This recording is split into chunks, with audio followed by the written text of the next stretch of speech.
This is Vishal, your language trainer and motivational speaker.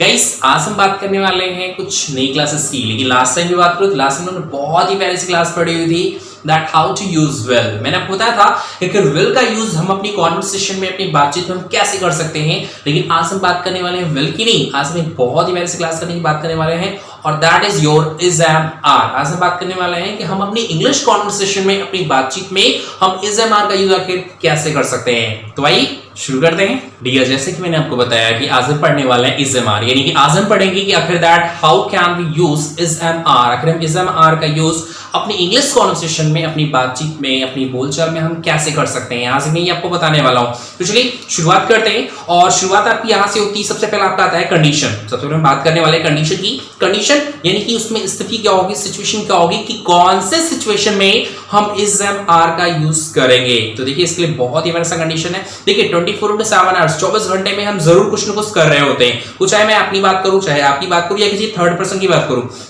तो हमेशा हम लोग कुछ ना कुछ जरूर कर रहे होते हैं। तो अगर कभी भी कोई भी काम आपका रन कर रहा हो, सिंपल सा माइंड में याद रखना है, if there is any work which is a continue, कोई काम है आपका रन कर रहा है, कोई काम है आपका जो चल रहा है, तो सिंपली ऐसे कंडीशन में हम वहां पे इज एम और आर का यूज करते हैं। जैसे मैं अपनी बात कर लिया कि मैं मान लीजिए कि इसमें कोई काम कर रहा हूं, तो मैं कर रहा हूं, तो मैं अपने आप को बोलता हूं आई।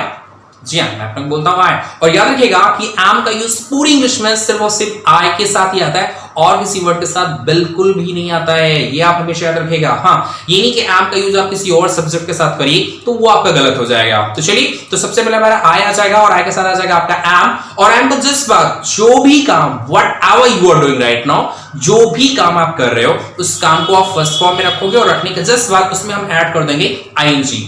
गाइस, हम यहाँ पे आईएनजी इसलिए ऐड कर रहे हैं क्योंकि काम हमारा रन कर रहा है, काम हमारा कंटिन्यू है, that's why we are using here ING. इसलिए हम यहाँ पे यूज कर रहे हैं क्योंकि अगर आप आईएनजी नहीं यूज करोगे आपके sentence that will be completely incorrect, जो आपके गलत हो जाएंगे। जैसे मैंने कहा मैं पढ़ा रहा हूं, तो मैं अपने आप को आई कहूंगा, आई के साथ एम आएगा, पढ़ाने को टीच कहता हूं, टीच में होता है आईएनजी। बोलेगा आई एम टीचिंग। चलिए मेरे साथ बोलिएगा आई एम टीचिंग। क्या बोलेंगे? I am teaching. या मैंने कहा मैं पढ़ाई कर रहा हूं, तो कहते हैं आई एम स्टडीइंग, कहते हैं आई एम स्टडीइंग। कहते हैं मैं लिख रहा हूं, तो बोलते हैं आई एम राइटिंग, कहते हैं आई एम राइटिंग। कहते हैं मैं खेल रहा हूं, कहते हैं आई एम प्लेइंग। हाँ, कहते हैं आई एम प्लेइंग। तो देखिए कोई भी काम आप करते हो, कोई भी काम आपके द्वारा हो रहा है, तो कुछ नहीं करना, बहुत इजी है। करना इतना है, सबसे पहले आपको अपने आप को रखना है, अपने आप को रखने के जस्ट बाद एम जोड़ना है, एम के बाद काम रखना है, काम में आईएनजी जोड़ना है। सिंपल, आपका क्लियर हो गया। तो I am action plus ING. Simply कोई भी काम हो, एक्स वाई जेड कुछ भी आप कर रहे हो, तो बस इतना करना है, अपने आप को रखना है, अपने आप को रखने के बाद एम लगाना है, उसके बाद काम में आईएनजी, आपका सेंटेंस पूरा हो जाएगा। क्लियर है गाइस? चलिए, तो ये था हमारा आई के बारे में। लेकिन अभी हम बात करने वाले हैं कि कोई काम है जो हमारे सामने वाला बंदा कर रहा है। कभी कभी ये होता है कि हम अपने सामने वाले को डिनोट करते हैं, ये काम मैं नहीं कर रहा, ये काम आप कर रहे हो, ये काम आप कर रहे हो। जैसे मैं अगर आपसे पूछूं कौन पढ़ा रहा है इस समय, मैंने कहा कौन पढ़ा रहा है, तो आप मेरी तरफ इशारा करोगे, कहोगे सर आप पढ़ा रहे हो। आप पूछोगे सर आप पढ़ा रहे हो, तो आप पढ़ा रहे हो, सबसे पहले आपको हम इंग्लिश बोलते हैं यू को रखेंगे और याद रखिएगा यू के जस्ट बाद हम लाएंगे आर। याद रखिएगा अगर कोई भी काम आपका रन कर रहा हो, कोई भी काम आपका चल रहा है, तो आई के साथ एम आता है, लेकिन यू के साथ हमेशा आता है आर। यू के साथ आता है आर, तो यू रखा, यू के जस्ट बाद हम रखेंगे आर, और के जस्ट बाद जो भी आपका काम होगा उस काम को रखेंगे, लास्ट में जोड़ देंगे आईएनजी। तो हो गया you are action plus ING. जैसे मैंने कहा कौन पढ़ा रहा है, तो आपने कहा सर आप पढ़ा रहे हो, तो कहते हैं यू आर टीचिंग, कहते हैं यू आर टीचिंग। मैंने कहा अब मैं आपसे कहता हूं कि आप पढ़ाई कर रहे हो, तो मैं कहता हूं यू आर स्टडीइंग, कहते हैं यू आर स्टडीइंग। कहते हैं आप जा रहे हो, तो कहते हैं यू आर गोइंग, कहते हैं यू आर गोइंग। मैंने कहा आप आ रहे हो, तो कहते हैं यू आर कमिंग, कहते हैं यू आर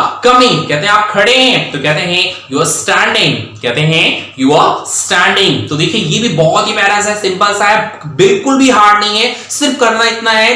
काम सामने वाला कर रहा है, तो सामने वाले को हम रखेंगे यू के जस्ट मत ले आएंगे आर के बाद रखेंगे काम में रख देंगे आईएनजी। आपका सेंटेंस फॉर्मेशन आपका बिल्कुल तैयार है। तो इस तरीके से अब आप अपनी बातचीत कर सकते हैं, अपनी जो बातचीत है, कॉन्वर्सेशन है, उसको भी आप आगे बढ़ा सकते हैं। तो चलिए अब हम बात करने वाले थर्ड पर्सन के बारे में, because we know that sometimes we have to talk about a third person। कभी कभी तीसरे बंदे की बात करनी पड़ती है, like your mom is talking to you, mummy आपसे बात कर रही है, but she is talking, your mom is talking about your papa, about your father। आपके पापा के बारे में बात कर रही है। मम्मी ने पूछा पापा कहाँ हैं, तो आपने कहा मम्मी पापा तो ऑफिस जा रहे हैं।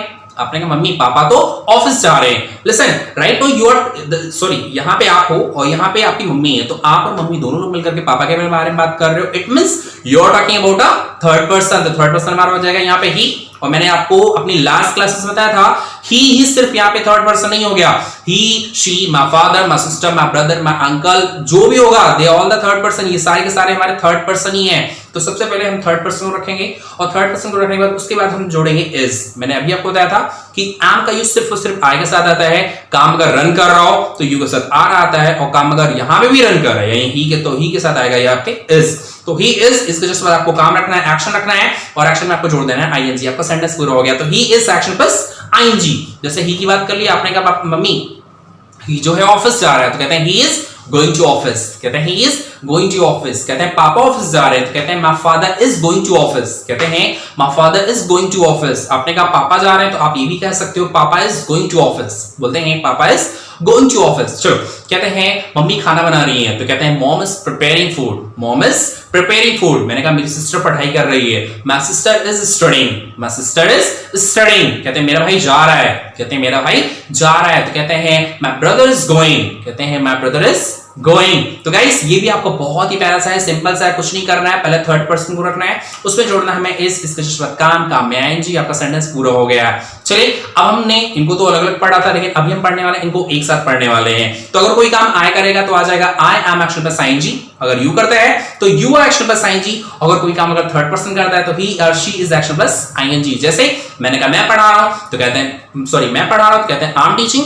कहते हैं आप पढ़ा रहे हो, तो कहते हैं यू आर टीचिंग। कहते हैं थर्ड पर्सन पढ़ा रहा है, तो कहते हैं he or she is teaching. I hope you have got it very well. उम्मीद करता हूं आपको अच्छे समझ में आ गया है। लेकिन अभी हम पढ़ने वाले हैं क्वेश्चन फॉर्मेशन के बारे में। हाँ, अभी तो हमने सीख लिया that how will be reply, हम आंसर कैसे देंगे, लेकिन अब हम सीखने वाले हैं कि हम क्वेश्चन किसी से कैसे करेंगे, क्योंकि क्वेश्चन करना भी हमारे लिए बेहद जरूरी है। ओके, और क्वेश्चन करने का तरीका मैंने आपको पहले भी बता रखा है। करना सिंपल सा है कि जो भी मेरे टाइम वर्ड है, टाइम वर्ड को निकाल के हमें आगे रखना है। सबसे पहले ये देखना है कि किस सब्जेक्ट के साथ कौन से टाइम वर्ड आते हैं। जैसे अगर क्वेश्चन की बात करें तो क्वेश्चन हम अपने आप से नहीं करने वाले हैं, अपने सामने वाले से करते हैं। तो सामने वाला हमारा यू होता है, तीन के साथ आर आता है, तो सबसे पहले क्या करेंगे, हम आर को आगे निकाल के रखेंगे। आर आ जाएगा, सवाल सामने वाले से करेंगे तो सामने वाला यू हो जाएगा। यू के जस्ट बाद आपका काम आएगा, काम में आपका आईएनजी आ जाएगा और सेंटेंस हो जाएगा are you action plus ING. जवाब देना हुआ तो आंसर हो जाएगा I am action plus ING, और नहीं में देना हुआ तो I am not action plus ING. I hope is it clear, is it clear. चलिए, तो जैसे मैंने कहा कि आप पढ़ाई कर रहे हो, तो कहते हैं आर यू स्टडीइंग।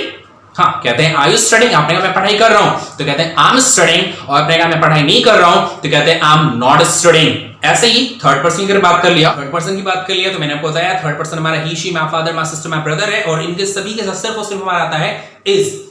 तो करना इतना है, इसको हम आगे रखेंगे, इज आ जाएगा, उसका जस्ट बाद हमारा आएगा थर्ड पर्सन नहीं इज ही, उसका जस्ट बाद आपका एक्शन प्लस आईएनजी। तो हो गया आपका is he action plus ING. जवाब हमारा कैसा होगा, he is action plus ing and he is not action plus ing। कुछ इस तरह से हमारा जवाब भी होगा। तो चलिए, आई होप आपको समझ में आ गया होगा। आप थोड़ा सा एग्जांपल की तरफ बढ़ते हैं, और एग्जांपल आपका हो जाएगा, मैंने कहा क्या ही स्कूल जा रहा है, तो कहते हैं is he going to school. Is he going to school. कहते हैं हाँ जा रहा है, तो कहते हैं he is going to school. कहते हैं he is going to school. कहते हैं नहीं सर, ही स्कूल नहीं जा रहा है, तो कहते हैं he is not going to school. He is not going to school। I hope आपको समझ में आ गया होगा अच्छे से। तो देखिए, करना आपको इतना है, जो मैंने आपको फॉर्मेट्स दिए, इन फॉर्मेट्स पे, इन दोनों फॉर्मेट्स पे आपको ज्यादा से ज्यादा क्वेश्चन बनाने हैं, ज्यादा से ज्यादा सेंटेंस आपको बनाने हैं, और जितनी ज्यादा हो सके उतनी प्रैक्टिस करनी है। लेकिन क्योंकि मैंने बार बार आपको बताया हुआ है that practice makes a man perfect. एक प्रैक्टिस ही होती है जो हर इंसान को परफेक्ट बनाती है। तो अगर आप भी परफेक्ट बनना चाहते हो, अगर आप भी एक अच्छे स्पीकर, अच्छे वक्ता बनना चाहते हैं, तो first of all you will have to do the practice. पहले आपको प्रैक्टिस करनी होगी, because without a practice we can't go ahead. बगैर प्रैक्टिस के हम आगे नहीं बढ़ सकते हैं। तो देखिए, ये आपकी बिगिनिंग है, और उम्मीद करता हूं आपको अपनी पूरी क्लासेस आपको अच्छे समझ में आ गई होगी। तो चलिए, हम अपनी क्लासेस को फिनिश करेंगे, और उम्मीद करता हूं कि आपको मेरी क्लास अच्छे समझ में आई होगी। तो please like and subscribe our channels and the videos. Okay, bye and आदियो।